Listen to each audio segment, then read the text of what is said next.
आज का हमारा टॉपिक है केल्डोर थ्योरी ऑफ डिस्ट्रीब्यूशन। इससे पहले हमने क्या किया था, हम अल्टरनेटिव डिस्ट्रीब्यूशन थ्योरी पढ़ रहे हैं। अल्टरनेटिव डिस्ट्रीब्यूशन थ्योरी में 3 अल्टरनेटिव्स हैं। या तो आप रिकार्डो पढ़िए, केल्डोर पढ़िए या कैल्की पढ़िए। आप नहीं, मतलब ये 3 तरीके हैं इनकम को डिस्ट्रीब्यूट करने के। रिकार्डो हम पढ़ चुके हैं। रिकार्डो में हमने पढ़ा था कि इन्होंने इनकम को 3 तरीके में बांटा था। वो क्या थे? वो था रेंट, वेज और प्रॉफिट। आज जो हम पढ़ रहे हैं वो है केल्डोर। और केल्डोर ने इनकम कहें या आउटपुट कहें या नेशनल इनकम कहें, इसको 2 भागों में बांटा है। एक तो प्रॉफिट और दूसरा वेज। चलिए देखते हैं आखिर है क्या। एजिप्शियन, क्या क्या एजिप्शन किए हैं केल्डोर ने? पहली बात तो इन्होंने माना है कि जो सेक्टर है वो रिकार्डो की तरह ही 2 सेक्टर है। यानी कि एक एग्रीकल्चर है तो दूसरा इंडस्ट्रियल है। इसके अलावा इन्होंने माना है कि फुल एम्प्लॉयमेंट है। फुल एम्प्लॉयमेंट मैंने बताया था पिछली बार क्या होता है। फुल एम्प्लॉयमेंट मतलब ये नहीं कि जितने लोग हैं जॉब के काबिल उनको जॉब मिल जाए। फुल एम्प्लॉयमेंट का यहाँ से मतलब है कि जो फैक्टर ऑफ प्रोडक्शन वो पूरी तरह से एम्प्लॉयड हो जाए। यानी कि फुल एम्प्लॉयमेंट का मतलब ये है कि अगर मेरे पास रिसोर्सेज 5 हैं और उनको पूरी तरह से यूटिलाइज करने के लिए मुझे 10 यूनिट लेबर चाहिए, तो अगर 10 यूनिट लेबर काम पे हैं और पाँचों यूनिट जो रिसोर्स है वो पूरी तरह से एग्जॉस्ट की जा सकती है, तो इकोनॉमी में फुल एम्प्लॉयमेंट है।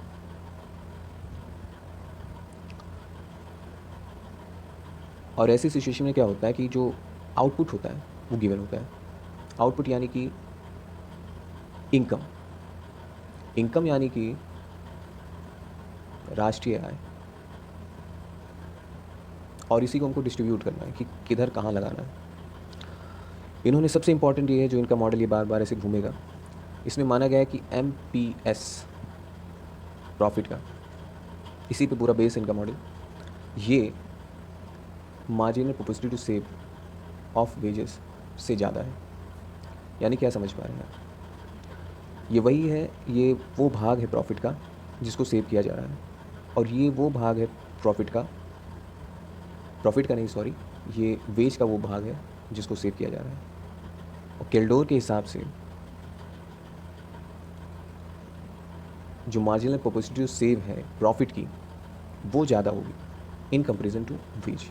ये क्यों होगा, कैसे होगा, इसको हम मॉडल में देखेंगे। पर यहाँ आपको ये जानना होगा कि किसको क्या लिया गया है। मार्जिनल प्रोपोर्शनल टू सेव, इसको केल्डोर ने वेज के लिए स्मॉल एस स्मॉल डब्ल्यू लिया है, और प्रॉफिट के लिए स्मॉल एस स्मॉल पी लिया है। ये तो एक इंडिविजुअल का है, मतलब एक व्यक्ति का इतना सेविंग है वेज जो कमा रहे हैं। और जो भी लेबर है, सारे लेबर की मार्जिनल प्रोपोर्शनलिटी सेव निकालें तो हो जाएगा कैपिटल SW स्मॉल डब्ल्यू। यानी कि SW1 फिर SW2 डॉट डॉट करते हुए n तक। तो किससे दर्शाया जा रहा है? कैपिटल S कैपिटल W से। इसी प्रकार जो मार्जिनल प्रोपोर्शनलिटी सेव है प्रॉफिट के लिए, उसको कैपिटल S और स्मॉल p से दर्शाएंगे। तो इस प्रकार हम देखें तो टोटल सेविंग किसके बराबर हो जाएगी? Capital S small w plus capital S small p। ऐसा क्यों होगा? देखें, इस थ्योरी में माना गया है कि जो इनकम है या तो वो वेज के फॉर्म में है या तो वो प्रॉफिट के फॉर्म में है।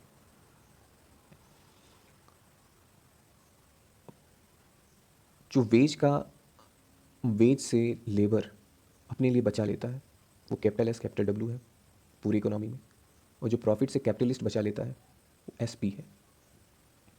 यानी कि पूरी इकोनॉमी में अगर इन दोनों को मिला लें तो पूरी सेविंग निकल जाएगी। यानी पूरी सेविंग हो जाएगी हमारी S equal to capital S small w plus capital S small p। ये हमारी पूरी सेविंग होगी। और ये इसको कुछ एजप्शन हो गए जो हमको जानने थे। अब हम आते हैं अपने मॉडल पे। मॉडल क्या कह रहा है?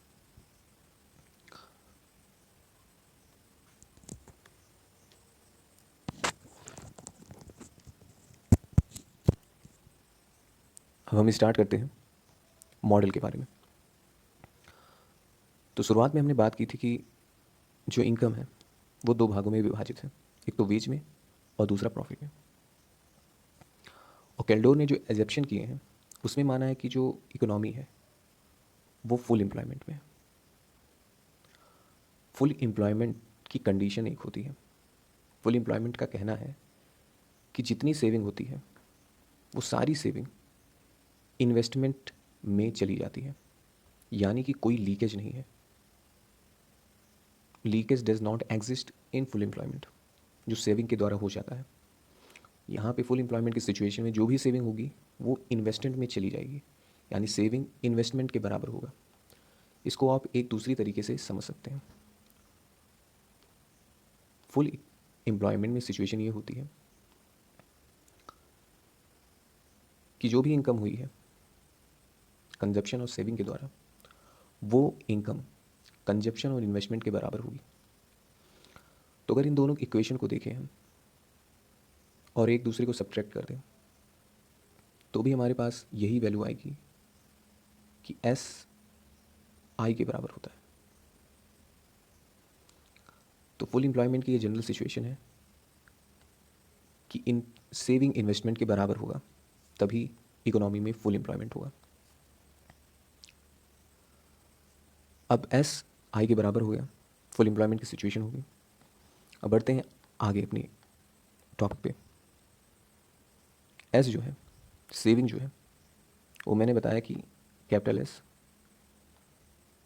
और कैपिटल एस स्मॉल पी होगा। ये कैपिटल एस और स्मॉल डब्ल्यू है क्या? कैपिटल एस स्मॉल डब्ल्यू है small W small S small W into wage plus small P small S into capital P. यही है ना? इसी को मल्टीप्लाई करने के बाद हमारे पास इक्वेशन आई थी, उसको हमने खोल दिया कि कहाँ से आई थी। दूसरी बात अभी हमने देखा कि फुल एम्प्लॉयमेंट की सिचुएशन है कि एस जितनी भी सेविंग है आप उसको इस इन्वेस्ट करेंगे, तो ये एस जो है आई के बराबर हो गया। यहाँ पे हमने आई लिख दिया। और तीसरी चीज़ ये है, इसको याद रखिएगा, मैं डायरेक्ट लिखूँगा इसे कि वाई जो हमारा बेस है, इनकम दो भागों में विभाजित है, तो इसके हिसाब से वेज का वैल्यू क्या हो जाएगी? वेज की वैल्यू हो जाएगी वाई माइनस पी। अब डब्ल्यू की जो वैल्यू आई है हमारे पास, इसको हम लास्ट वाली इक्वेशन में रखेंगे, यानी कि आई इक्वल टू ये था।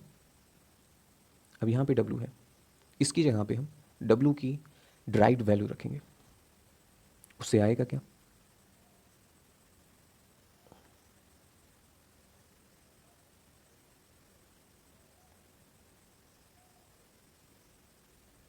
उससे ये आ गया।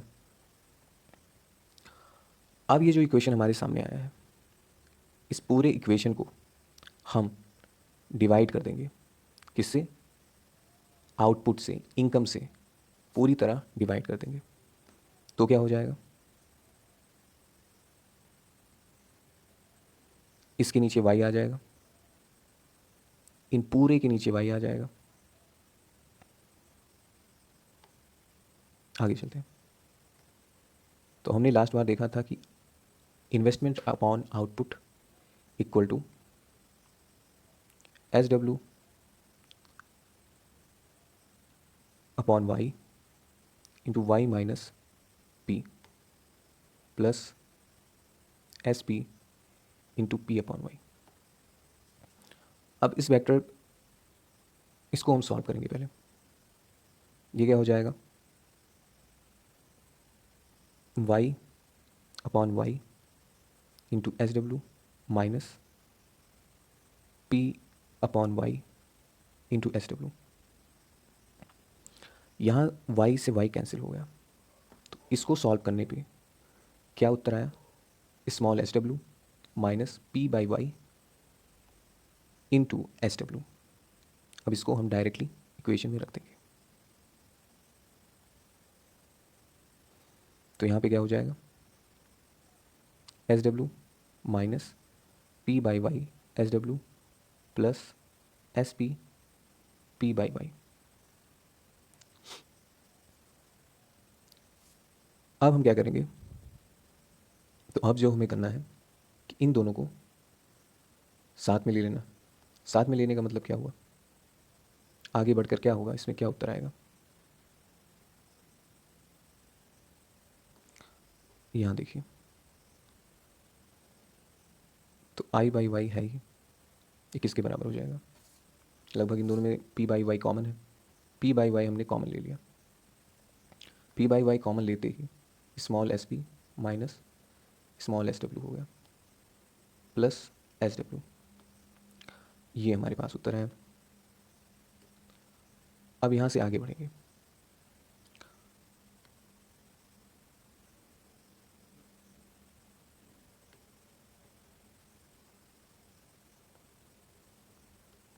जो S W right hand side पे बच रहा था उसे हम लेफ्ट हैंड साइड पे भेज देंगे, कुछ इक्वेशन हमारी ये आ जाएगी,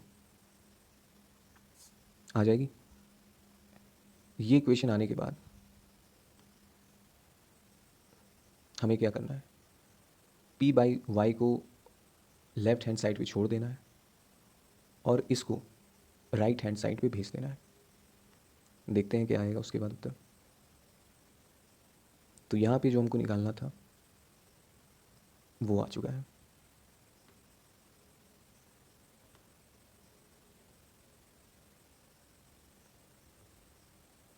यही इक्वेशन हमको ड्राइव करनी थी,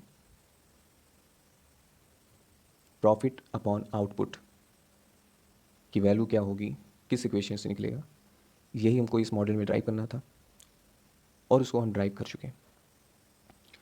इसको और सिंप्लीफाइड वे में अगर लिखना चाहें तो ये होगा, ये S P S W into I upon Y minus S P S W into S W.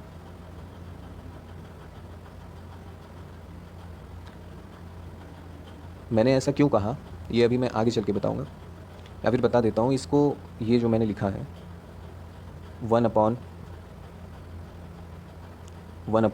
S P minus S W, इसे हम कहते हैं coefficient of sensitivity of income distribution. ऐसा क्यों कहते हैं, ऐसा इसीलिए कह रहे हैं क्योंकि आप देखिए इससे मल्टीप्लाई हो रहा है, बस इसी की वजह से इसे कहते हैं coefficient of sensitivity of income distribution. और जनरल नाम जो इसका है वो income multiplier, income distribution multiplier है, इनकम डिस्ट्रीब्यूशन मल्टीप्लायर है कि इनकम किस तरह डिस्ट्रीब्यूट होता है उसका ये मल्टीप्लायर है। तो इसीलिए मैंने कहा कि इसको अलग रखना है आपको। तो ड्राइव जब आप करें पी बाई वाई को तो लास्ट में उत्तर यहीं पे आए, यहीं पे उसे रोकें।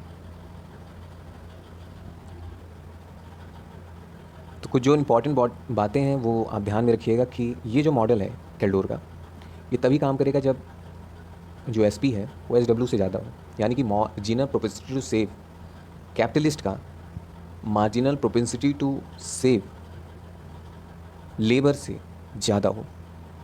और अगर ऐसा हो रहा है तो एक सिचुएशन अपने आप बन जाती है कि marginal propensity to consume capitalist की कम होगी, marginal propensity to consume of labour. अगर ये सिचुएशन है तो ये होनी ही होनी है, यानी कि बंदा क्यों इसका कम हो रहा है, क्योंकि ये कैपिटल में कंज्यूम में ज़्यादा कर खा ले रहा है और ये कंजप्शन में कम कर रहा है, सेविंग में ज़्यादा कर रहा है। अब ऐसा ही क्यों कहते हैं कि फेल हो जाएगा अगर ये सिचुएशन ना हो, तो मैंने बताया था कि ये इनकम डिस्ट्रीब्यूशन मल्टीप्लायर है और जहाँ एस पी निगेटिव में आया या जीरो हो गया तो कोई वैल्यू ही नहीं आएगी, और वैल्यू आएगी तो निगेटिव में आएगी, तो ऐसा होता नहीं है रियल लाइफ में। तो ये आवश्यक है कि एस पी को ज़्यादा होना पड़ेगा एस डब्ल्यू से। इसका रीज़न भी इन्होंने बनाया है, बताया क्या कहा है इन्होंने, कहते हैं जो प्रॉफिट है भाई ये डिटरमाइन की जाती है, अगर जनरल वे में देखें एक इकोनॉमी में, कि जीडीपी में इन्वेस्टमेंट का कितना शेयर है। जितना ज़्यादा जीडीपी में इन्वेस्टमेंट हो रहा है, आप ये समझिए उतना ज़्यादा प्रॉफिट हो रहा है। ऐसा क्यों कह रहे हैं ये? क्योंकि प्रॉफिट ये कहते हैं कि ये प्रपोर्शन है इनकम का, जितना ज़्यादा आपका इनकम उतना ज़्यादा आपका प्रॉफिट। समझ रहे हैं आप? इनकम इन्होंने माना कि वेज और प्रॉफिट है, तो एक सीमित सीमा के बाद वेज थम जाता है पर प्रॉफिट बढ़ेगा। तो जितना ज़्यादा आपके पास इनकम होगा उतना ज़्यादा आप इन्वेस्टमेंट करेंगे। आप इन्वेस्टमेंट कर रहे हैं, इसका मतलब क्या है कि आपको प्रॉफिट हो रहा है, आपको ज़्यादा प्रॉफिट है, तब ये आप कर पा रहे हैं। तो ये था 4th पॉइंट। अब हम बढ़ते हैं अपने अगले स्लाइड पे।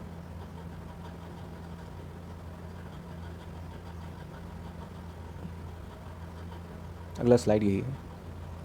यहाँ पे बात क्या हो रही है उसको भी देख लेते हैं।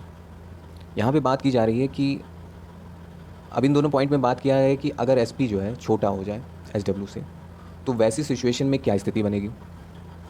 तो ये कहते हैं कि अनस्टेबल हो जाएगा। इक्विलिब्रियम जो है, जो डिस्ट्रीब्यूशन है कैल्डोर द्वारा, वो अनस्टेबल हो जाएगा। तो ये पॉइंट भी ध्यान रखिएगा कि किस सिचुएशन में जो कैल्डोर है वो अनस्टेबल हो जाता है। तो ये इस सिचुएशन में क्या होता है, अनस्टेबल हो जाता है। और क्या बात करते हैं ये अनस्टेबल क्यों हो जाता है। ये कहते हैं कि हमको दिया हुआ है कि हम फुल एम्प्लॉयमेंट में हैं। फुल एम्प्लॉयमेंट मतलब कि जो भी सेविंग है वो इन्वेस्टमेंट के बराबर है, जो भी सेविंग है वो इन्वेस्टमेंट के बराबर है।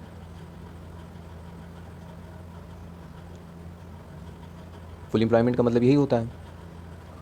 और ऐसी सिचुएशन में अगर डिमांड बढ़ती है, क्यों क्यों बढ़ती है डिमांड? क्योंकि इन्वेस्टमेंट में इंक्रीज़ आया है। इन्वेस्टमेंट में इंक्रीज़ आया है, इसका मतलब क्या है कि आपकी इनकम में इंक्रीज़ आया था, इसलिए आपकी डिमांड बढ़ी। डिमांड बढ़ी क्योंकि आप इन्वेस्टमेंट कर रहे हैं। अगर आपकी इनकम बढ़ेगी तो आपका डिमांड बढ़ेगा, डिमांड बढ़ेगा, आप इन्वेस्टमेंट करेंगे, पैसा लगाएंगे इधर उधर। और ऐसी स्थिति में जब मार्केट में पैसा आ जाएगा तो प्राइस क्या होगा, प्राइस भी उठ जाएगा। और प्राइस अगर उठा तो जो आपने इनकम डिस्ट्रीब्यूट किया है वेज और प्रॉफिट में, तो प्राइस उठ रहा है तो किसको प्रॉफिट हो रहा है?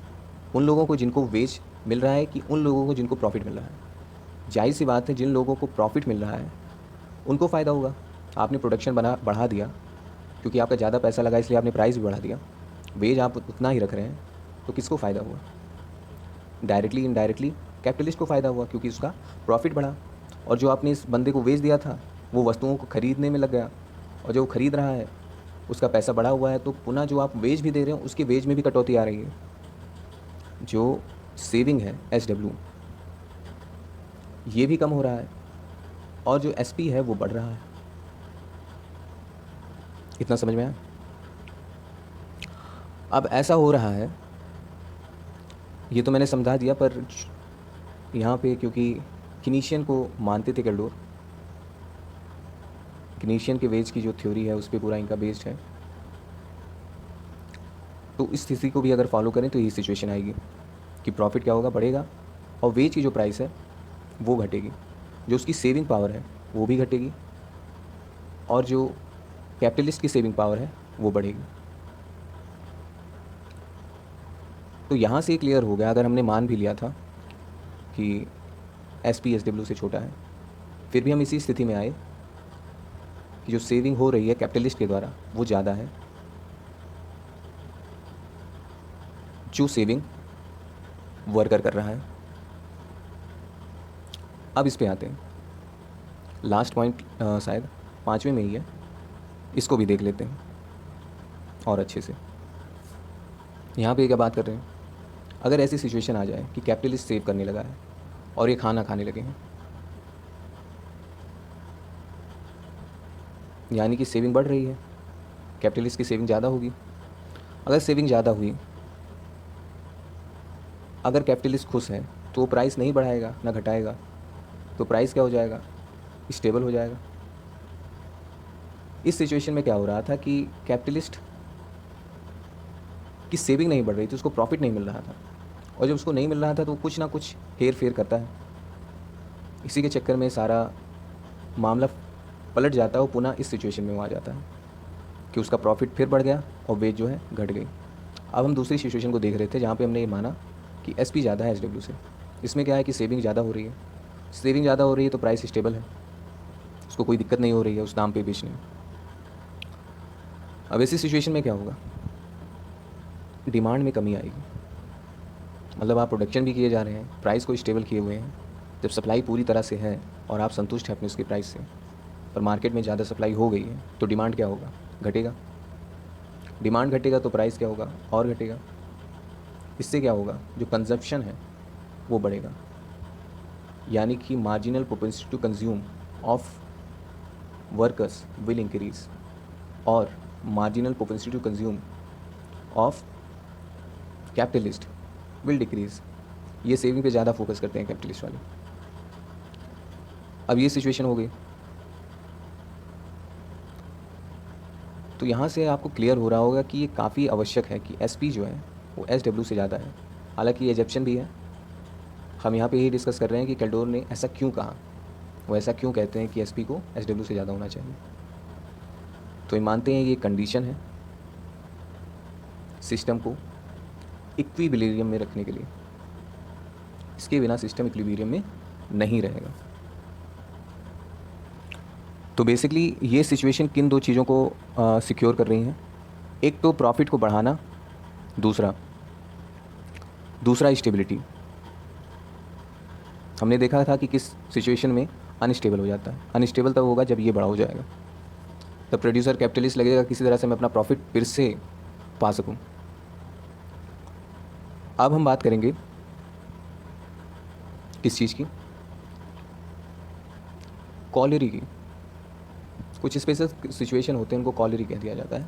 क्या है कि जो हमने फार्मूला देखा था P by Y equal to 1/S P minus SW into I/Y minus 1/S P SW into SW। अगर इस सिचुएशन में ये जो SW आप देख रहे हैं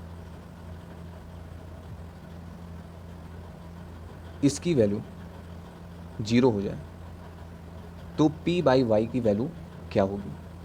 ऐसी सिचुएशन में P बाई वाई की वैल्यू हो जाएगी 1/SP इंटू I/Y और P की वैल्यू क्या होगी, अगर यहीं से देखें y से कैंसिल हो जाएगा तो प्रॉफिट हमारा आ जाएगा 1/SP इंटू I। तो यहाँ से आपको ये क्लियर होगा कि रिकार्डो कैल्डोर में एक और अंतर क्या था। कैल्डोर ने माना कि क्या माना कि जो प्रॉफिट है ये दो चीज़ों से डिटरमाइन होगा, एक तो कैपिटल की सेविंग क्या है, कैपिटलिस्ट की सेविंग क्या है, और कैपिटलिस्ट की कंजप्शन कितना कर रहा है, इस पे डिटरमाइन करेगा। वहीं रिकार्डो ने क्या किया था ये कैल्डोर के बारे में, रिकार्डो ने माना था कि जो प्रॉफिट है ये रेसिडुअल है, जो बच जाए रेंट देने के बाद, वेजेस देने के बाद, इसको रेसिडुअल माना था। और कैल्डोर ने रेसिडुअल किसे मान लिया, कैल्डोर ने अपनी थ्योरी में रेसिडुअल वेज को माना है। किसको माना है, वेज को माना है। इसमें आप प्राइस को बढ़ा के वेज को घटा बढ़ा सकते हैं। आप प्राइस बढ़ा दीजिए, प्राइस बढ़ाया आपने, प्रॉफिट बढ़ा, और बंदे की वेज जो है वो घट गई। रिलेटिव वेज तो उसकी उतनी ही मिल रही है, कांस्टेंट मिल रही है, पर अब जब उसने वेज में वो जा रहा है बाज़ार में तो वो उतनी चीज़ें नहीं खरीद पा रहा है जितनी वो पहले खरीद पा रहा था, और उसका पैसा कहाँ जा रहा है, कैपिटलिस्ट के प्रॉफिट में जा रहा है। इसलिए इसको रेसिडुअल कहा गया है। यहाँ पे प्रॉफिट को रेसिडुअल कहा गया है कि मतलब पहले हम रेंट देंगे, फिर वेज देंगे, फिर जो बचा वो रेसिडुअल होता है। तो यहाँ पे अपोजिट है रिकार्डो के। जनरली इस फिगर की भी बात होती है कैल्डोर में। इस फिगर को देख के घबराइए मत, ये हमारे टॉपिक से नहीं रिलेट करता है।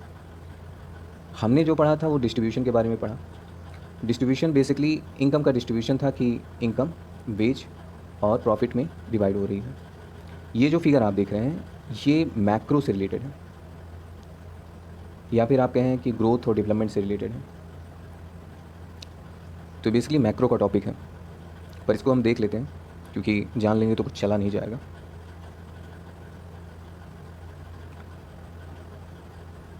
तो इस फिगर पे आते हैं।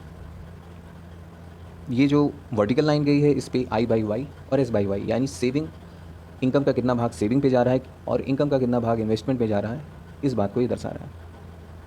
और इधर प्रॉफिट को दर्शाया जा रहा है कि इनकम का कितना भाग प्रॉफिट है। अब ये जो सीधी लाइन आप देख रहे हैं डायरेक्ट, ये दर्शाता है प्रॉफिट को, प्रॉफिट लेवल। और आप इस फिगर में देखें तो ये कांस्टेंट है एक प्रकार से। फिर स्टार्टिंग में क्या होता है कि जो कैपिटलिस्ट है वो अपनी नीतियों से इतना सेव कर पाता है, S/Y0। जब उतना ये सेव करता है तो ये अमाउंट ये इन्वेस्टमेंट में लगा देता है, क्योंकि फुल एम्प्लॉयमेंट की सिचुएशन है बाज़ार में। तो देखिए दोनों एक ही पॉइंट पे काट रही हैं, सेविंग और इन्वेस्टमेंट। उतना ही इन्वेस्ट कर रहा है और उतना ही प्रॉफिट इसको मिल रहा है। तो इसको यहाँ पे पहला इक्विलिब्रियम मिल गया। अब सिचुएशन हम जानते हैं कि जो सेविंग है कैपिटलिस्ट की, वो जो सेविंग है वेज वर्कर्स की, उससे ज़्यादा है। तो इससे इसकी सेविंग्स में और बढ़ोतरी हुई और पुनः इसका जो इन्वेस्टमेंट है वो और बढ़ा और दूसरा इक्विलिब्रियम यहाँ आ गया, दूसरा कैल्डोर-स्टिबल यहाँ मिल गया हमें। तो ये था कैल्डोर डिस्ट्रीब्यूशन की थ्योरी के बारे में। जहाँ आपको ना समझ में आए आप कमेंट सेक्शन में लिखें। मैं प्रयास करूँगा कि जब ये मैक्रो सेशन कंप्लीट हो जाए तो जो डाउट हैं उनको एक वीडियो के द्वारा कवर किया जा सके।